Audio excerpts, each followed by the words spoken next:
அண்ணே நீங்க வெள்ளன வருவீங்கன்னு எதிர்பார்த்தேன். வரணுன்ட்டு தான் எனக்கும். இந்த திருச்சிக்காரங்க விடல. எங்களோட இருந்து நீங்க டிஃபன் சாப்பிட்டு போகணும்னு வற்புறுத்த. சரின்னு அங்கேயே குடிச்சிட்டு டிஃபன் சாப்பிட்டு கிளம்பி வந்தேன். என்ன சொல்லு மயிலு, நம்ம ஊர் தண்ணியை குடிச்சிட்டு வயிறு கும்பிட்டாதான் நமக்கு நாளே தொடங்கின மாதிரி இருக்கு. அதான் நேரம் கோவிலுக்கு கிளம்பிட்டேன். ஏண்ணே பெங்களூர் பிடிக்கலையா? நல்லா இருந்துச்சு, ரொம்ப சிறப்பா இருந்துச்சு. அடடா, போனதுல இருந்து என்ன அமோக ஆதரவு. நம்ம தங்கறதுக்கு தனியா ஒரு ஜாக, போக வர காரு, என்ன சாப்பாடு, இதெல்லாம் விடு. என்ன ரசனை உங்களுக்கு. வெளிநாட்டுக்காரங்களும் வெளிமாநிலக்காரங்களும் எவ்வளவு நல்லா சங்கீதத்தை ரசிக்கிறாங்க. ஐயோ, என்ன பெரிய கௌரவம். நமக்கு சன்மானம் என்ன, சால்வை என்ன, அப்படியே அமக்கலப்படுத்திட்டாங்க. இதெல்லாம் விடு.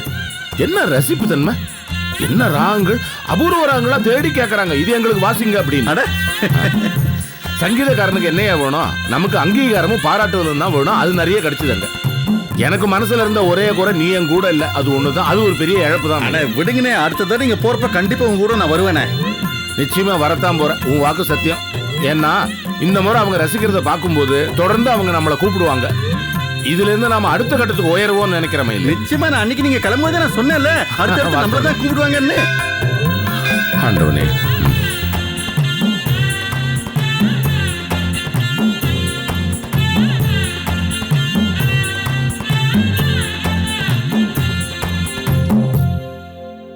மயிலு ஒரு நிமிஷம் அண்ணே. இந்த பெங்களூர் போயிட்டு வந்த கச்சேரியில சன்மானம் வந்துச்சு. இதுல 5000 ரூபா உனக்கு. எனக்கு எதுக்குண்ணே? நான் தான் உங்க கூட வரவே இல்லையே அண்ணே. அதனால என்ன, வழக்கத்தை மாத்தக்கூடாது. இந்த வச்சுக்க அண்ணே, வைங்கண்ணே. மகேஷ் கல்யாண செலவுலாம் இருக்கு, இருக்கட்டும் வைங்கண்ணே. 1000 செலவும் வரும்பா. இல்ல நீ பேசக்கூடாது மயில். வச்சுக்க, வேணும்னா நான் கேட்டு வாங்கிக்கிறேன். அண்ணே, எப்பேற்பட்ட மனுஷன் நீங்க. எப்படியெல்லாம் நாம இருந்தோம், யாரு கண்ணு பட்டுச்சோ என்னவோ தெரியல. நான் போய் உங்ககிட்ட பேசாம இருந்திருக்கேன்னா இப்ப நினைச்ச கூட மனசுக்கு ரொம்ப வருத்தமா இருக்கண்ணே. இன்னும் என்னால நம்ப முடியல மயிலத. ஊருக்கே உதாரணமா இருந்தவங்க நாம, நம்ம வாழ்க்கையில இப்படி ஒண்ணு. சரி விடு, நீ உணர்ந்து திரும்பி வந்துட்டல, அது போதும் எனக்கு. எல்லாரோட மனசையும் கஷ்டப்படுத்திட்டேனே அண்ணே. ஏன் உசுரோட உங்களை நான் உயர்வா நினைக்கிறேன்னே. உங்ககிட்ட போய் நான் அப்படி பேசாம இருந்திருக்கேனே. தப்புன்னு தெரிஞ்சும் நான் அப்படி நடந்திருக்கேனே. என்னன்னு இது? புள்ள பாசம் கண்மூடித்தனமா நடக்க வைக்குமா? இல்லைன்னு தப்புன்னு தெரிஞ்சு நான் அப்படி நடந்துக்குவேனா? என் புள்ள மேல உள்ள பாசம் கண்மூடித்தனமா நடக்க வச்சிருச்சுனே. ஒரு முறை மீனாட்சி கிட்ட நான் சொன்னேன், சகோதர பாசத்தை விட புத்திர பாசம் தாமா பெருசு அப்படின்னு. ஞாபகம் வருது.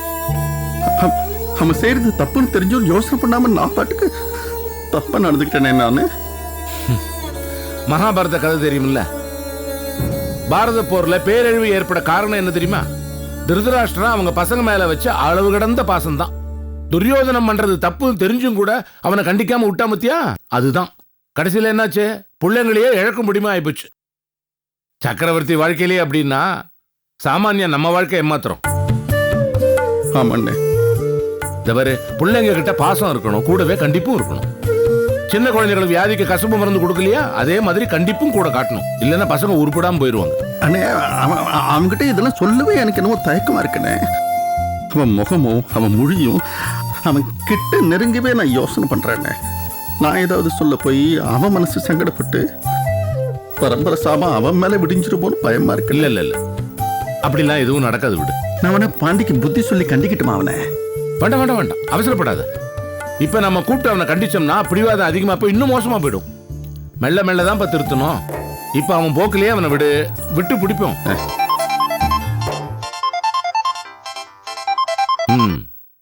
ஹலோ அண்ணே, நான் சாந்தி பேசுறேன். சம்பந்திமா வணக்கம். நல்லா இருக்கீங்களா? குடும்பத்துல எல்லாரும் நல்லா இருக்காங்களா? நாங்களாம் நல்லா இருக்கோம். பொண்ணுக்கு தாலி எடுக்கிறதுக்காக ஊருக்கு வரோம்.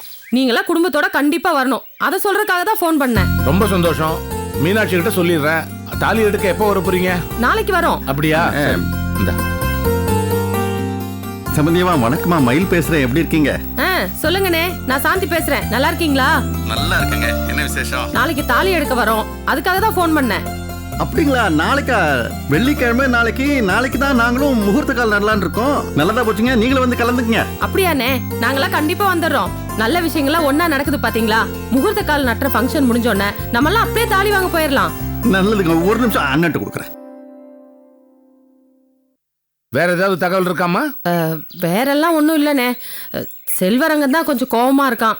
அவன் அன்னைக்கு அவன் ஃப்ரெண்ட்ஸை கூட்டிட்டு மகேஸ்வரியை பார்க்க வந்தப்போ அண்ணியும் கோபியும் நடந்துகிட்டது கொஞ்சம் சங்கடமா இருந்ததுன்னு இன்னைக்கு வரைக்கும் சொல்லிக்கிட்டே இருந்தானே. சொன்னாங்கம்மா, வீட்டுல கூட போன்ல தகவல் சொன்னாங்க. எனக்கு இந்த விஷயத்துல மாப்பிள்ளை செஞ்சதுதான் சரியில்லைன்னு எனக்கு தோணுது. இந்த பாருங்க, தேவையில்லாம யார் யாரையோ கூட்டு வந்து பொண்ணை காட்டுறது என்ன வழக்கம் அது? நான் வேற வீட்டுல இல்ல, அதனால தான் அவங்க வேண்டான்னு சொல்லிருக்காங்க. சரிதானே அது? அதுவும் இல்லாம கோபி சொன்னாப்புல அவன் ஸ்நேகிதெல்லாம் பார்த்தா ஒன்றும் சரியில்லாத மாதிரி தோணுதுன்னு. நாம பழகிறவங்களை வச்சுதான் நம்ம நம்மையே இட போடுது சமூகம். சரி, இப்ப நடந்தது விடுங்க. கல்யாணத்துக்கு அப்புறம் மாப்பிள்ளை இந்த மாதிரி ஸ்நேகிதங்கிட்ட பழகிறதுல கொஞ்சம் எச்சரிக்கையா இருக்கணும். நீங்க சொல்றதுதானே கரெக்ட். அவனுக்கு 1008 ஃப்ரெண்ட்ஸ் இருக்கும். அவங்கெல்லாம் பொண்ணை பார்க்கணும்னா அது சரியா வருமா? இவனுக்கு விவரம் பத்தல, சரியாயிருவான். சின்ன பையன். சரி, அதை விடுங்கண்ணே, நாளைக்கு நாங்க எல்லாரும் வந்துடுறோம். சரிம்மா, சரி. நாம என்ன சொன்னாலும் அவங்க சொல்றதையே தான் சொல்லிட்டு இருப்பாங்க. ஒரு வழியா எல்லாத்தையும் செட்டில் பண்ணியாச்சு, இன்னும் எந்த பிரச்சனையும் இல்லை. அண்ணே, எந்த பிரச்சனையும் இல்லைன்னு சொல்ல முடியாதுண்ணே. என்ன சொல்ற மயிலு? ஆமா, இந்த பாண்டி பிரச்சனை பெருசாகிட்டே இருக்குண்ணே. நாளுக்கு நாள் அவன் கூடி ஜாஸ்தி ஆகிட்டே போகுது. அவன் சேர்க்கையே சரியில்லைண்ணே. எங்க கெட்டு போயிடுவானு ரொம்ப பயமா இருக்குண்ணே. நான் தான் ஏற்கனவே சொல்றேன் மயிலு, அவனை விட்டு தான் பிடிக்கணும். நம்ம கோபத்தை அவங்ககிட்ட காட்டக்கூடாது, இன்னும் பிடிவாதம் ஜாஸ்தி ஆகும். கால நேரத்தை நம்புறவன்னா நேரமும் காலம் கூடி வந்தா எல்லாம் சரியாயிரும். முதல்ல அவன் பேர்ல ஒரு அர்ச்சனை பண்ணுவோம். வா. நட்சத்திரம் சொல்லுங்க. மக நட்சத்திரம் சிம்மராசி, சிவகோத்திரம் பாண்டிகுமார். சிவகோத்திரஸ்ய மகநட்சத்திரஸ்ய சிம்மராஜாதஸ்ய பாண்டிகுமாரஸ்ய அவயசுரம் பாணாம் சேமதை. மனசுல எந்த குழப்பம் வச்சுக்காம சாமி கும்பிடு. நான் பாண்டிய தெய்வத்துக்கிட்ட ஒப்படைச்சிட்டேன்.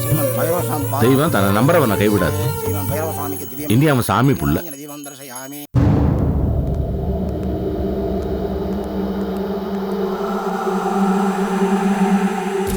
பாண்டி அவர் தான் துரை. நம்ம மேட்ருக்கு சரியான ஆளை தூக்குறதுல கில்லாடி. அப்பவா உடனே பேச. இப்ப பேசினா டென்ஷன் ஆயிடுவாரு. ஃப்ரீ ஆயிரட்டும், அப்புறம் பேசிக்கலாம்.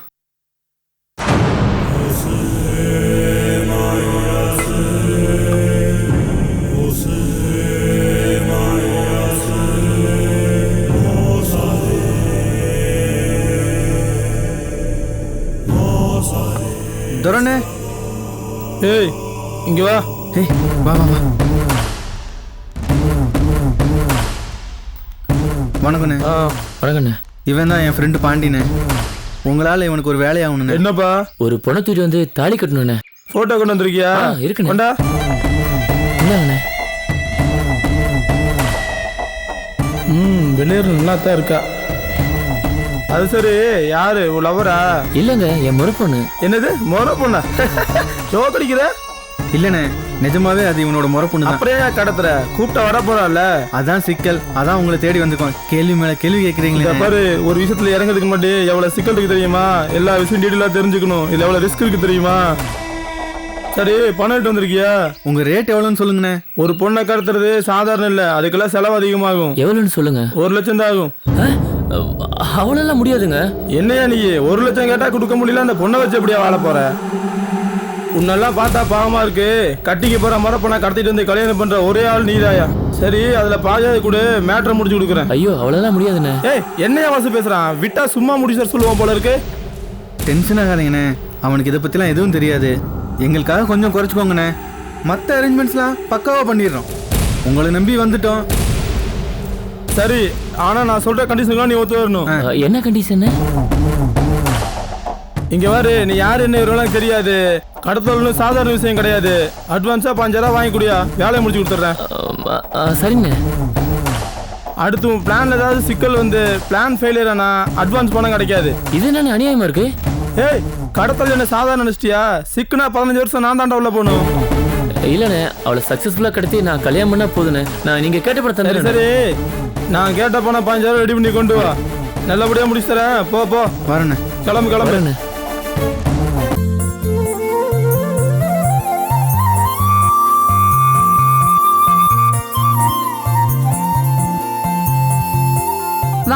ஆ. கச்சேரியெல்லாம் நல்லபடியா முடிஞ்சதா? நல்லா நடந்ததுமா. பிரயாணமெல்லாம் சௌகரியமா இருந்துச்சானே? வாங்கண்ணே. அப்பா இப்பதான் காம்பவுண்டே களை கட்டுது. அப்படியா? பெங்களூர்ல இருந்து எனக்கு என்ன அங்கிள் வாங்கிட்டு வந்தீங்க? யாருக்கும் தனியா ஒண்ணும் வாங்கிட்டு வரலமா. எனக்கு போட்டு சால்வேல ஒண்ணு எடுத்துக்கையே. அண்ணே இங்க இருந்து அவ்வளவு தூரம் போய் வாச்சிங்க, எல்லாம் நல்லபடியா நடந்துச்சானே? நல்லா நடந்ததுடா. அண்ணே ரொம்ப கலப்பா வந்திருப்பீங்க, சூட ஒரு இஞ்சி டீ போட்டுமா? போடு, நீ வழக்கம் போல போடு. சரிண்ணே. வணக்கம். பெங்களூர் நல்ல கிளைமேட், நல்ல பலமான வாசிப்போ.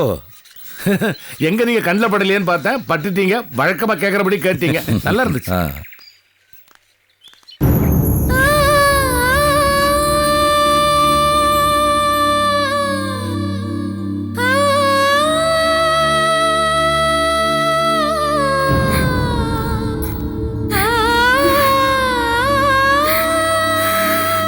அப்பா, ஆ, மாமா, வாங்களா? வாங்கப்பா. வாங்க.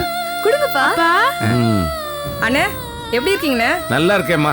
4 நாளா உங்க முகத்தெல்லாம் பார்க்கல, அது ஒண்ணுதான் எனக்கு குறை. நீங்க இல்லாம வீடே வீடு மாதிரி இல்லப்பா, ரொம்ப வெறிச்சோடி இருந்தது. ஆமா மாமா, நீங்க இருந்தா ஏதாவது பேசிட்டே இருப்பீங்க. அப்படியா? மாமா என்ன 5 இயர்ஸ் ஃபாரின் ட்ரிப்பா போயிட்டு வந்தாங்க. இங்க இருக்கிற பெங்களூர் தானே போயிட்டு வந்தாங்க. இதுக்கு போய் இவ்வளவு பில்டப் கொடுக்குறீங்க? This is too much ladies and my dear girls. மாமா பெங்களூர் கிளைமேட்லாம் எப்படி இருந்துச்சு மாமா? நல்லா இருந்ததுப்பா. ஆமாமா, அங்க கச்சேரி வாசிக்கும் போது உங்களுக்கு மொழி பிரச்சனை இல்லையா மாமா? மொழி பிரச்சனையா? நாதஸ்வரம் வாசிக்க எதுக்கு என் மொழி பிரச்சனை வரப்போகுது? அப்படி பார்த்தேன்னா இசைக்கு மொழி பேதமே கிடையாது. அப்ப அவங்களுக்கு புரிஞ்சிருச்சா? அப்ப இல்லப்பா, எப்பவும் புரியும். சரி மாமா, பெங்களூர்ல கேர்ள்ஸ் எல்லாம் எப்படி மாமா இருக்காங்க? பெங்களூர்ல கேர்ள்ஸா? எல்லாம் நம்ம ஊர் காரக்குடி மாதிரி தான். அப்படியா? ஏப்பா, நான் போய் தங்கினது நம்ம ஊருக்காரங்க வீட்டுல, அப்புறம் எப்படி வெளியே போய் யாரையா பார்த்தாதானே வித்தியாசம் தெரியும். மாமா அப்ப நெக்ஸ்ட் டைம் போகும்போது என்னையும் கூட்டி போங்க மாமா. கூட்டு போலாம். நீ இந்த தவளை தாளெல்லாம் கத்துக்க கச்சேரிக்கே கூட்டு போலாம் உன்னை. அதெல்லாம் ஓல்டு பேசுறேன் மாமா. நான் கித்தார் கத்துக்கிட்டு அடியே கொல்லுது அழகு அல்லுது. இந்த நெளிவெல்லாம் நாகசுரத்து பக்கத்துல வச்சு அவ்வளவு நல்லா இருக்காது. நான் திருவிழால உனக்கு தனியா ஏற்பாடு பண்றேன். ஏண்டா உடம்புல உனக்கு எலும்பு இருக்கா இல்லையாடா இந்த வேலை வளையிற? ஏன் மீனாட்சி அப்பவே கவனிச்சு ஏன் உன் கண்ணு கலங்கி இருக்கு? என்னமோ தெரியலங்க, நீங்க ஊர்ல இருந்து திரும்பி வரும்போது என் மூத்த பையனையும் கூட கூட்டு வருவீங்கன்னு என் உள் மனசு சொல்லிக்கிட்டே இருந்துச்சுங்க.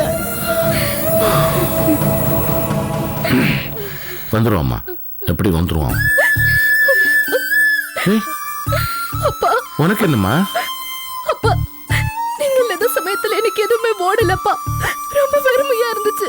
என்னம்மா நீ வீட்டுல இத்தனை பேர் இருந்திருக்காங்க உனக்கு துணையா? எல்லாருமே இருந்தாங்கப்பா, ஆனா நீங்க இருக்கிற மாதிரி வருமா? இது வரைக்கும் எங்களை எல்லாம் பிரிச்சு நீங்க எங்கேயுமே போறதில்ல. வாசல்ல யாரு வந்து நின்னாலும் நீங்க தான் வந்துட்டீங்களோன்னு நான் ஓடி ஓடி போய் பாப்பேன்ப்பா. 4 நாள் நீங்க ஊருக்கு போனதே என்னால தாங்கிக்க முடியல. இது வரைக்கும் வீட்டுல எல்லாருமே இருந்தாங்க. இப்படி இருக்கும்போது நான் வேற ஒருத்தர் வீட்டுல போய் எப்படி வாழ போறேன்னு நினைச்சால எனக்கு ரொம்ப பயமா இருக்குப்பா. சிச்சி, இதுக்கெல்லாம் பயப்படக்கூடாதுமா, எல்லாம் கொஞ்ச நாள்ல சரியா போயிடும். இல்லப்பா, என்னால உங்களை பிரிச்சு இருக்கவே முடியாது. இந்த பாருமா, இப்படி சொன்னதுதாம்மா உங்க அம்மா. கல்யாணமான புதுசுல பிறந்து விட்டு நினைச்சு அழுதுகிட்டே இருப்பான் நாடம். எங்கப்பா எங்கம்மா வார்த்தைக்கு வார்த்தை அதுதான் பேசுவா. 6 மாசம் ஓடி போயிடுச்சு. மீனாட்சி, உன் பிறந்த வீட்டுக்கு போயிட்டு வரியான்னு ஒரு வாரம் கேட்கறப்ப இங்க வேலை கொட்டி கிடக்குதுங்க, அப்புறமா பாத்துக்கிறேன்னு சொன்னான். அதுதாம்மா பொண்ணுங்களோட இயல்பு. போற இடத்த கொஞ்ச நாள்லயே சொந்த வீடா மாத்திப்பாங்க. ஏன் புஷ்பாவை எடுத்துக்க, என் பேர்லயும் மயில் பேர்லயும் அவளுக்கு உசுறு. பேராவூர் நல்ல கல்யாணத்தை முடிச்சு அங்க இருக்கிற மனுஷனை சகிச்சுக்கிட்டு குழந்தை குட்டிகளை பத்தி நல்லா இல்லையா? அப்படியே நீயும் ஆயிடுவ. ஆமா மகேஷ், அதான் நான் நினைச்சா எங்க அண்ணன்களை பார்க்க ஓடி வந்துடுறேன்ல, அதே மாதிரி நீயும் அப்பா அம்மா பார்க்க வந்துடலாம். என்ன? ஆமாம்மா, நம்ம சமுதாயத்துல ஆம்பளைங்க முளைச்ச இடத்துலயே நல்ல வேர் ஊனி காலத்துக்கு அப்படியே இருந்துடுறாங்க, மரம் மாதிரி. ஆனா பொண்ணுங்க அப்படியா? நாத்தங்கால வளர்த்து வேரோட புடுங்கி வயல்ல நடுற மாதிரி அவங்களை வேறொரு வீட்டுக்கு கட்டி கொடுத்துடுறோம். இது நம்ம நடைமுறை. ஆமாம்மா, பொண்ணுங்க எப்போதும் எந்த சூழ்நிலைக்கும் தன்னை பொருத்திப்பாங்க. இப்ப ஒன்னையே எடுத்துக்க, இப்ப கண்ணு கலங்கிட்டு இருக்கியா? நாளைக்கே புருஷன் குழந்தை குட்டிங்கன்னு வரட்டும், நீ ஏன் மாறி போயிடுவ? நாங்க பார்க்கத்தானே போறோம். கண்ணை தொடச்சுக்க, கண்ணை தொடச்சுக்க. மீனாட்சி, கச்சேரியில் வந்த காசு சாமி பாதத்தில் வச்சுட்டு உள்ள எடுத்துவே, கல்யாண செலவுக்கு உதவும். இல்ல அண்ணே, இந்த பிரயாணத்துல நமக்கு கிடைச்ச லாபம் சமய சஞ்சீவனியா கல்யாண செலவுக்கு பணம் கிடைச்சிருக்கு. ஆமாண்ணே. அண்ணே, அப்படியே இந்த கல்யாண செலவுல இன்னும் நம்ம பார்க்கவே இல்லையா அண்ணே? என்ன, செட்டியார் ஒரு 25,000 ரூபா கொடுக்குறேன்ட்டாரு. கோபி பைக்குக்கு ஏற்பாடு பண்ணிட்டாப்ல. நகை இந்த 10 பவுன் நகைக்கு என்ன பண்றதுன்னு தான் மண்டையை உடைச்சிட்டு இருக்கேன். அதுதான் 5 பவுன் நகை நான் தரேன்னு சொல்லிட்டேன். இல்ல அது வேண்டாம், அது நீ வச்சு. என்னண்ணே சபையிலே தரேன்னு சொல்லிட்டேன், அப்புறம் என்னண்ணே? வேண்டாம்ப்பா, அது உனக்கு உதவும்ப்பா. வீட்டுல கல்யாண வயசுல பொண்ணுங்க இருக்காங்க. இந்த மாதிரி கஷ்டப்படுறவன் 10 பவுனுக்கா கஷ்டப்பட்டு போயுமே. புரியுது அண்ணே. அன்னைக்கு நான் உங்ககிட்ட நடந்த விதத்தை இன்னும் நீங்க மனசுல வச்சுக்கிட்டு இருக்கீங்க, அதனால தான் வாங்காம மறுக்கிறீங்க. இல்ல மயிலு, அதெல்லாம் ஒண்ணும் இல்ல மயிலு, உனக்கு உதவிட்டுமே தான் சொல்றேன். அண்ணே என்கிட்ட இருக்கு கொடுக்குறேன், அவ்வளவுதானே. சரி, உன் வார்த்தையை மீறல. 5 பவுன் நீ செய். மிச்சம் 5 பவுனுக்கு தான் எங்கேயாவது ஏற்பாடு பண்ணும். செஞ்சிடலாண்ணே, ஒன்றும் கவலைப்படாதீங்க, செஞ்சிடலாண்ணே. சரி, இப்ப இந்த கல்யாணத்துக்கு நான் சொல்றதுக்கு யாரையா மனசுல வச்சிருக்கியா? இந்த புதுக்கோட்டை கல்யாண சுந்தரம் கேட்டிருக்கேன், நல்லா வாசிக்கிறான்ப்பா. ஆமாண்ணே, நல்ல ஞானஸ்தண்ணே, அவரே கூப்பிடலாண்ணே. ஒரு காரியம் பண்ணுமா, 2 பேரும் நேரா போய் அவனுக்கு ஒரு மரியாதையை பண்ணிட்டு தேதியை குடிச்சிட்டு வந்துருமா? இப்போ போயிருவானே. வா. என்னங்க உங்க 2 பத்தியும் இப்படி ஒற்றுமையா பாக்குறப்ப எவ்வளவு சந்தோஷமா இருக்கு தெரியுமா? நடுவுல நீங்க 2 பேரும் பிரிஞ்சிருந்தப்போ இந்த வீட்டுல எல்லாரும் வேதனைப்பட்டோம். மறுபடியும் உங்களை ஒன்னா பாக்குறப்போ என் கண்ணை பற்றும் போல இருக்கு. திருஷ்டி சுத்தி போடுறேன், உட்காருங்க.